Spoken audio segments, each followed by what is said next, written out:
In today's video, I'm going to teach you how to make a Steam Desktop family. By the end, you'll have a clean, organized family group set up inside the Steam Desktop app, so you can manage shared access and keep everyone's gaming in one place.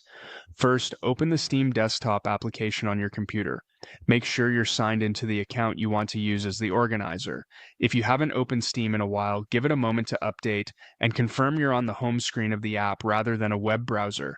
Next, look to the very top left corner of the Steam window for the Steam menu. Click it to open the main menu. This menu is where Steam keeps core account and application options, including the family section we need. From that menu, select Family. This takes you to Steam's family area, where you can set up or join a family group.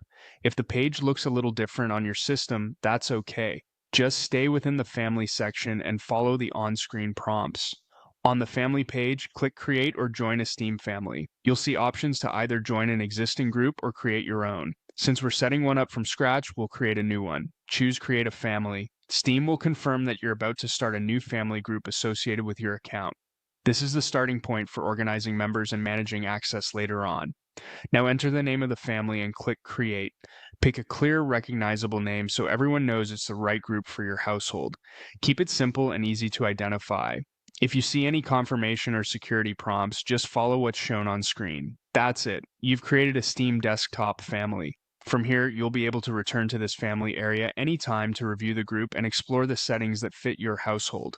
For now, you've completed the setup inside the desktop app and established the foundation you need to manage your family on Steam.